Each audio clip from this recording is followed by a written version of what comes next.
Olá, queridos, a graça e a paz do Senhor a todos vocês. Presbítero Nivaldo passando aqui mais uma vez, depois de um longo tempo, né? Eu tenho me dedicado mais ao programa Esperança para Continuar e tenho trabalhado as lives lá na mesa com a Resgate com a pastora Cris, né?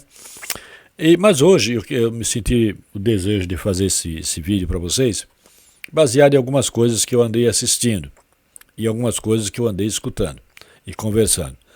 Um deles foi um vídeo que eu vi de uma moça brigando com a mãe no shopping, né? Ela quase que agride a mãe porque ela queria um celular novo, né? Ela exigiu que a mãe comprasse um celular novo e a mãe provavelmente não estava em condições, mas ela simplesmente deu um show. As pessoas passando e eu fiquei com pena das duas. Da mãe, pelo aquilo que ela estava passando, o constrangimento que ela estava passando, e da filha, porque essa filha estava diante do seu problema, que era a sua própria mãe. Como assim, Nivaldo? Queridos, nós perdemos a autoridade dentro dos nossos lares. Os pais hoje perderam autoridade, não são mais sacerdotes.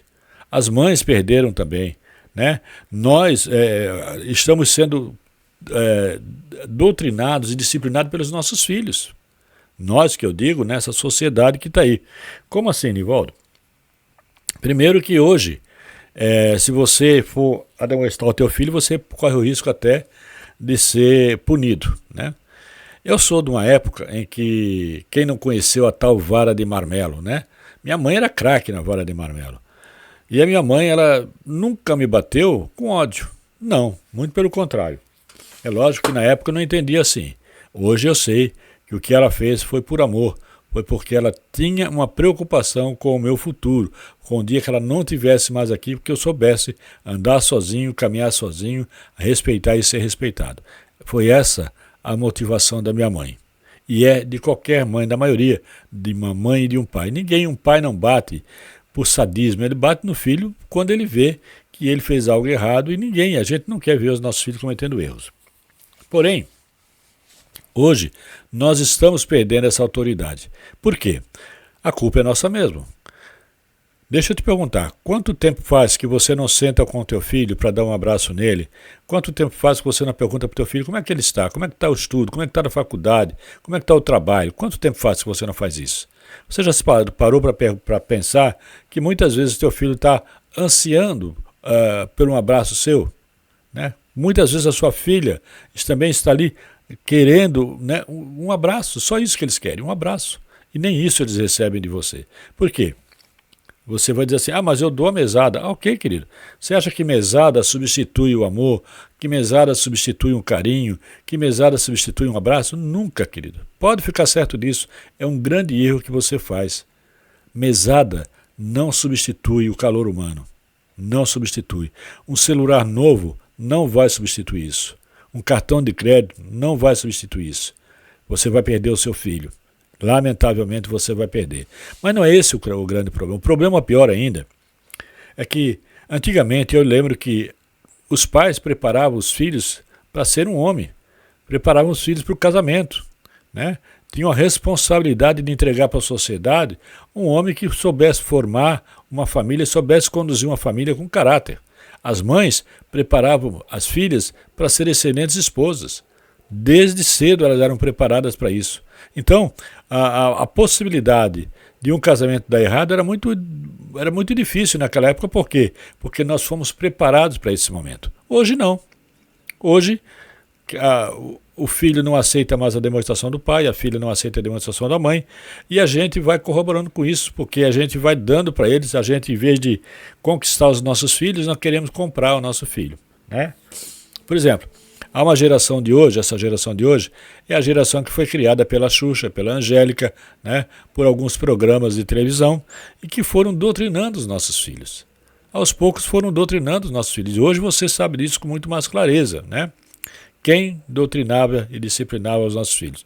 Muitos deles criados na creche, por pessoas, às vezes, com problemas seríssimos, né, de família, e que levavam isso para dentro do trabalho, né, a insatisfação pessoal era descontada aos nossos filhos. Então, hoje nós estamos vivendo essa geração. E, queridos, Nenhum pai, eu quero dizer para você, jovem e adolescente, que talvez você ache que eu estou falando contra você. Não, não é contra você, muito pelo contrário, eu me preocupo com vocês.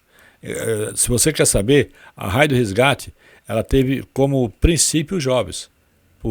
Pensando nos jovens que eu criei a Raio do Resgate. Você pode notar, querido, se dá uma rebelião num presídio, as primeiras pessoas que chegam lá são os pais. E a maioria daqueles pais foram agredidos, foram roubados pelos filhos para uso de droga, mas um pai, ele nunca vai abandonar o seu filho. Então, querido, quando você não tem mais essa autoridade, quando você não tem mais esse princípio de sentar com o teu filho, de ser o braço dele, de ser o ombro dele, ele vai procurar isso lá fora. E quando ele procura isso lá fora, nem sempre ele encontra uma pessoa correta, porque ele vai encontrar um outro que está na mesma situação que ele. E eles vão formar essa sociedade, esse mundo que você disse que está mudando, porque você colaborou para essa mudança. Por quê? Porque você perdeu o sacerdócio da casa. Você perdeu, né, de ser pai realmente, né? Você é um cara que está ali dentro de casa, mas você não tem atitude de pai, você não tem atitude de mãe, você não senta mais com os seus filhos. Quanto tempo faz que vocês não sentam em volta da mesa e que oram junto pela alimentação, que vocês oram junto pela família? Queridos, isso é de extrema importância. Eu não estou dizendo isso só para evangélico, não, para católico também, para qualquer um. A família é algo sagrado, a família é algo extremamente importante. E eu digo isso, queridos, com muita autoridade, porque eu fui, confesso a você, muito negligente como pai. Fui. Hoje eu tenho o conhecimento de Deus, hoje eu procuro consertar isso, embora tardiamente, mas nunca é tarde. Então, eu posso falar, o que eu estou falando aqui para vocês é algo vivido, é por experiência própria. E quando eu olho em minha volta hoje, eu vejo a sociedade que está se formando, os jovens que estão se formando, que estão sendo colocados nesse mundo, nessa sociedade, jovens sem nenhum princípios, jovens que não aprenderam mais a obedecer seus pais, que não aprenderam a obedecer o patrão, que não aprendem a obedecer os professores, né? Totalmente desestruturados. São esses os jovens que nós estamos gerando e colocando lá fora, nesse mundo em que nós mesmos vamos dizer que o mundo mudou, mas você colaborou para isso, para essa mudança. Não o mundo, porque o vento sul continua soprando para o sul, o sol continua nascendo de dia, a lua continua nascendo de noite, as coisas não mudaram. Nós mudamos o nosso comportamento, nós nos tornamos um problema para esse mundo, com os nossos comportamentos, com a nossa falta de princípios, falta de obediência a um Deus que é real e que é vivo e que te deixou um manual que é a Bíblia, né?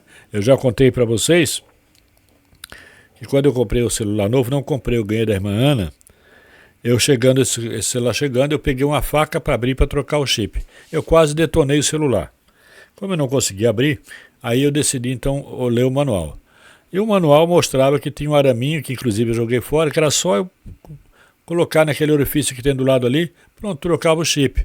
Primeiro que eu não percebi que o mundo mudou, a tecnologia evolui, né? E segundo que eu não li o manual. Da mesma forma somos nós. Quando o Senhor nos colocou nesse mundo, quando você nasceu, Deus trouxe um manual para a sua vida, que é a Bíblia. A Bíblia te ensina a ser pai, a Bíblia te ensina a ser filho, a Bíblia te ensina a ser patrão, a Bíblia te ensina a mandar, a Bíblia te ensina a obedecer, a Bíblia ensina todos os padrões para você. Tudo que você precisa, a Bíblia te ensina. De igual forma para a mãe, ela ensina você a ser mãe, ela ensina você a ser uma mulher virtuosa, ela ensina você a ser uma boa esposa, ela ensina tudo para nós. A Bíblia é o nosso manual, é a nossa regra de fé e prática. Então, o que eu quero chamar a tua atenção hoje aqui, queridos, é que você procure, né? Procure buscar a presença de Deus para o teu lar, para a tua família. Procure sentar com teus filhos, conversar com os teus filhos, abraçar o teu filho. É bom, cara, abraça o teu filho, pergunta como é que ele está, né? Ah, mas meu filho não gosta. Não é que ele não gosta, ele não está habituado, porque ele nunca experimentou. Então experimente, você dê esse passo em direção aos teus filhos. Você, mãe, dê um passo em direção às suas filhas. Resgate, restaura o amor dos seus filhos por vocês, restaura o amor do seu filho pela família. Muitas vezes os filhos têm prazer em estar na rua com os amigos porque ele tem uma casa, mas ele não tem um lar. Um lar é diferente de uma casa. Uma casa é onde as pessoas se aglomeram, mas um lar é onde existe uma família. A gente viu na pandemia um problema sério, né, de relacionamento. Muitos casamentos foram desfeitos porque não estavam mais acostumados a conviver juntos na mesma casa, a disputar o mesmo espaço, não estavam mais acostumados, né? Uma outra coisa que eu quero falar, que me preocupa, é a quantidade de crianças que eu vejo de 5, 6 anos com o celular na mão para lá e para cá. Gente, vocês já olharam como é que está o celular hoje em dia? A gente que é adulto às vezes fica espantado com o número de pornografia que está no celular, com o número de enganos, de vídeos que ensina a roubar, ensina a fazer um monte de falcatrua.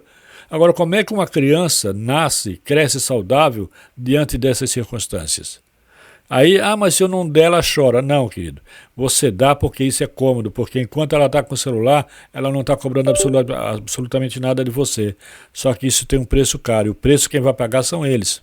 Você paga por um tempo, mas ele paga com a vida muitas vezes. Então, que você possa, né, nessa tarde, ter essa consciência da necessidade que nós temos de restaurar a nossa família, de restaurar esse relacionamento familiar, de entender o teu papel como pai, como sacerdócio da casa, o seu papel como mãe, responsável. Queridos, é preferível que uma criança chore por você não dar um celular do que você chorar por ela depois. Porque preste atenção naquilo que está passando na internet hoje. Pornografia está solta, está livre, está aberto. Você que é você, às vezes eu estou fazendo um estudo aqui, de repente entra um vídeo lá que eu fico abismado com aquilo. Imagine uma criança. Que tipo de criança vai crescer? Qual a cabeça, a mentalidade dela se ela está exposta disso o tempo todo? Porque você dá porque é confortável, porque enquanto ela está lá, ela não está cobrando absolutamente nada de você. Essa é a geração que nós estamos criando. E é isso que faz a transformação do mundo. Então, querido, o mundo não mudou. Você é que mudou, né? E está colocando nesse mundo, está gerando filhos para esse mundo desajustados porque você não conseguiu ser um sacerdócio, você não conseguiu ser uma mãe, você não conseguiu ser um pai. Você conseguiu apenas colocar no mundo, né? Você casou para experimentar, para ver se ia dar certo, e os filhos foram uma consequência desse experimento. Então, que Deus te abençoe e que você possa reconhecer isso, a necessidade que nós temos hoje de buscar um conserto com Deus em relação à nossa família.